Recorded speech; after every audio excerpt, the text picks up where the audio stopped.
صلی اللہ علیہ وآلہ وسلم، ایک صحابی کا انتقال ہوتا ہے، ان کے جنازے میں حضور تشریف لاتے ہیں، جیسے ہی جنازے پر آ کر کھڑے ہوتے ہیں، جیسے ہی نماز جنازہ شروع کرنے کا ارادہ کرتے ہیں، پیچھے پلٹ کے کہتے ہیں میں اس کا جنازہ نہیں پڑھاؤں گا.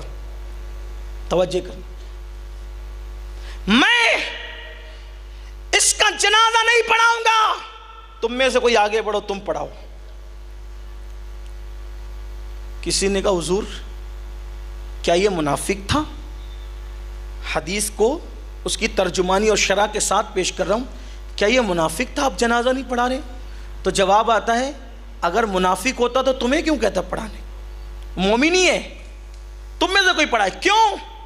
اس پہ قرضہ باقی ہے، قرضہ، اور جس پہ قرضہ باقی ہو میں اس کا جنازہ نہیں پڑھا سکتا، تم پڑھا دو. مولا کائنات نے عرض کیا حضور کتنا ہے؟ اتنا. یا رسول اللہ اتنی چھوٹی سی رقم کی وجہ سے یہ اتنی بڑی سعادت سے محروم ہو جائے گا؟ حضور آپ گواہ ہیں، اللہ گواہ ہے، سارے مومنین گواہ، اس کا پورا قرضہ ادا کرنے کی ذمہ داری میں اپنے آپ پر لیتا ہوں، لیکن آپ اس کا جنازہ پڑھا دیں. جب مولا کائنات نے اپنے اوپر ذمہ لیا تب میرے آقا نے ان کا جنازہ پڑھایا. سوچو جس کا قرضہ باقی ہے حضور نے اس کا جنازہ پڑھانے سے بھی انکار کیا. اب آپ مجھے بتائیے نا ہم کیا کر رہے ہیں؟ کہاں ہے دنیا؟ دنیا کی لعنت میں مست ہو گئے، دنیا کے لاہ و لعب میں مست ہو گئے. ہمیں نہیں یاد رہا کہ قبر کیا ہے، قبر کے حالات کیا ہیں. اپنے ہاتھوں سے دفن بھی کیا بہتوں کو. بات پھر دور نکلی تو کیا عرض کر رہا تھا، اس بزرگ کے پاس انہوں نے جب مسئلہ رکھا تو انہوں نے فرمایا تم لوگ نماز پڑھو تمہارے سارے معاملات درست ہو جائیں. یعنی نماز پڑھنے کا مطلب پیٹ میں حلال بھی ہو، ہے نا؟ نماز پڑھنے کا مطلب نماز پڑھنا آتی بھی ہو، وضو کرنا آتا ہو، غسل کرنا آتا ہو. بڑی معذرت کے ساتھ 35 40 سال کے لوگوں کو میں نے دیکھا ان کو وضو کرنا نہیں. بلکہ میں کیا عرض کروں کہ کہتے ہیں نا چپ رہوں تو رہا نہیں جاتا، کچھ کہوں تو کہاں نہیں جاتا. میں خواجہ فخر الدین چشتی رحمۃ اللہ علیہ کی بارگاہ میں جو غریب نواز کے میرے مرشد کے شہزادے، وہاں گیا. ایک مسجد کے امام صاحب میرے ساتھ تھے. فجر کا وقت ہو رہا تھا، میں نے کہا چلو وضو کر لیتے ہیں. میرے بازو میں بیٹھ کے وضو کیا، میں رو پڑا وضو کرتے کرتے. میں نے دیکھا کہ اس کو وضو کرنا نہیں آ رہا.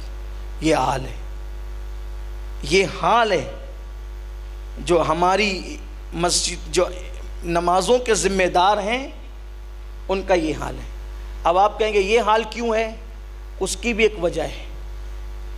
مینار بناؤ گے 1 کروڑ کا، مینار بناؤ گے 1 کروڑ کا، گنبد بناؤ گے 50 لاکھ کا، مسجد بناؤ گے 3 کروڑ کی، اور امام لا کے رکھو گے 5000 کا. وہی ہوگا، وہی ہوگا نا. 5000 میں وہی آئے گا نا جس کو کچھ نہیں آتا. اگر تنخواہ بڑھانے کی بات ہوگی تو سب سے پہلے بخار آئے گا ٹرسٹیوں کو، متولیوں کو. مولانا اتنی کیسے بڑھائیں؟ کیوں بھائی؟ امام کے بچے کا دل نہیں ہے، امام کی بیوی کا دل نہیں ہے، جو اخراجات تمہارے ہیں وہ امام کے نہیں ہیں. اس لیے اب آپ کو اچھے امام نہیں مل رہے ہیں، کام چلاؤ سب معاملہ مل رہا ہے. میں یہ نہیں کہتا کہ سب ایسے ہی ہیں، لیکن اکثر و بیشتر یہ حالات پیدا ہو گئے. اچھے امام کی کوالٹی، علم ہوگا، ڈگری ہوگی، اس کو مسائل کی معلومات ہوگی، تو وہ کوالٹی آپ کو کب ملے گی؟ جب آپ اس کو اچھی رقم دو گے. آپ ٹیوشن پڑھانے کے لیے اپنے بچے کو بھیجتے ہو تو ہزاروں روپے دیتے ہو، ہے نا؟ جج کو ہزاروں روپے کی تنخواہ ہے، کسی کو اعتراض نہیں. وکیلوں کو ہزاروں روپے کی تنخواہ ہے، کسی کو اعتراض نہیں. بلکہ گیٹ پر کھڑے رہنے والے چپراسی کو جتنی تنخواہ ہے اتنی تنخواہ اماموں کو بھی نہیں ہے. تو پھر آپ کو ایسے ہی ملیں گے جنہیں وضو کرنا بھی نہیں آتا، خراب کریں گے آپ کی نمازیں. ایک پڑھنے میں پوری دنیا کی دولت رکھو اور ایک پڑھنے میں 2 رکعت نماز رکھو، ہے کوئی مقابلہ؟ تو امام بھی تو پڑھے لکھے رکھو، امام بھی تو مسائل کے جاننے والے رکھو، امام بھی تو علم والے رکھو، امام بھی تو صحیح قرآن پڑھنے والے رکھو. آپ کیا سمجھتے ہو امام کا اثر مقتدیوں پہ پڑتا ہے؟ مقتدیوں پر اگر مقتدیوں کی نماز میں کمی ہو، امام کی برکت سے وہ دور کر دی جاتی ہیں، قبول کر لی جاتی ہیں. لیکن اگر امام کی نماز میں کمی ہو، مقتدیوں مقتدیوں کی نماز چاہے جتنی اچھی ہو، امام کی کمی کی وجہ سے پوری جماعت کو رد کر دیا جاتا ہے۔ امام کا اثر مقتدیوں میں پڑتا ہے۔ آپ سمجھتے کیا ہو؟ یہ جو فکر بنی ہے نا، کہیں بھی پڑھو، کہیں بھی پڑھو، کہیں بھی پڑھو، اللہ قبول کرنے والا ہے۔ ارے پھٹی ہوئی نوٹ تیرا فقیر نہیں قبول کرتا، تو نے اللہ کو محتاج سمجھ رکھا ہے۔ اگر تو پھٹی ہوئی نوٹ دے تو ایک بوڑھی خاتون جو بھکارن ہے، جو ایک بڈھا بھکاری ہے، بچہ بھکاری ہے، کہتے تجھے عقل نہیں ہے، تو یہ ہمیں دھوکہ دے رہا ہے، واپس کر دیتے ہیں، منہ پہ پھینک دیتے، تیری بھیک نہیں چاہیے۔ تو تیری عیبدار نوٹ کو اگر فقیر بھکاری قبول نہیں کرتے تو تیری عیبدار نماز کو وہ قادر و قیوم غیرت والا کیسے قبول کرے گا؟ تم نے اللہ کو محتاج سمجھا۔ کیا سمجھا اللہ کو؟ قرآن کہتا ہے وَمَا قَدَرُ اللَّهَ حَقَّ قَدْرِهِ، تم نے اپنے اللہ کا ایسا احترام نہ کیا جیسا احترام کرنے کا حق تھا۔ آپ کیا سمجھتے ہو؟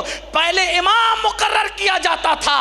امام دلی کی جامع مسجد میں حضرت شاہ جہاں نے جب امام مقرر کرنا ہوا تو باضابطہ طور پر بخارا سے سید کو منگا کر کے بلا کر احترام کے ساتھ، اور وہ وقت کے بڑے امام تھے، عالم تھے، فقیہ تھے، محدث تھے، ان کو امام بنایا۔